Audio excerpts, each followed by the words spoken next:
Hello বন্ধুরা, good afternoon. আর আজকে আমি দেখো কী করছি বা কোথায় যাবো সব কিছু তোমাদের সাথে শেয়ার করব।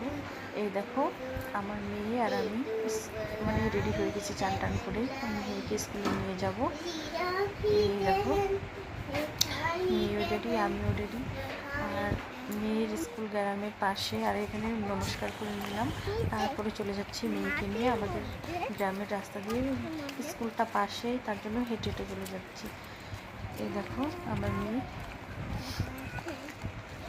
এই দেখো বললাম বোতলটা আমাকে দে, বা তুই গলার মধ্যে লটকে না, ও নেবে না, ও হাতে করেই নেবে।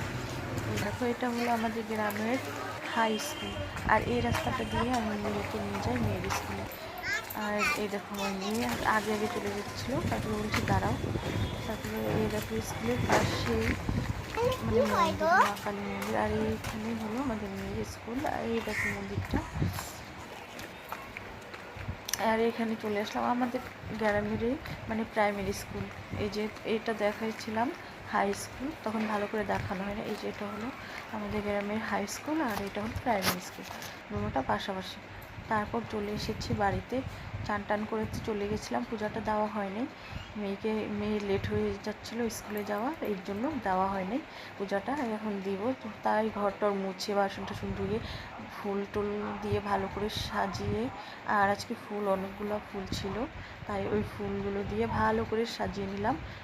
যে এই লাল ফুলগুলা, লাল আর সাদা ফুলগুলা মানে কাকিমা দিয়েছে, আমাদের বাড়ির পাশে কাকিমা।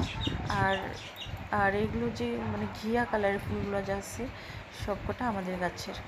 আর ডেলি তো চিনি নকুনদানা দিয়ে পুজো দেই, তাই মাঝে মাঝে আমি কিশমিশ দিয়ে পুজো দিই, ফল দিয়ে পুজো দেওয়া মানে দিলে ভালো।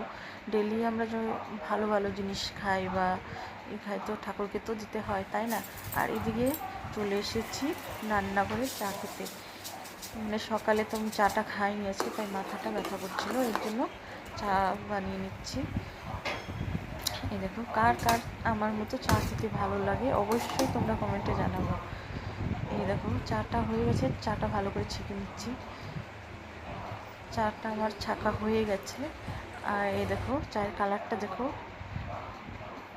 আর সঙ্গে পাউরুটি নিয়ে নিচ্ছি। আর সবাই ভালো থাকবা, সুস্থ থাকবা, টাটা।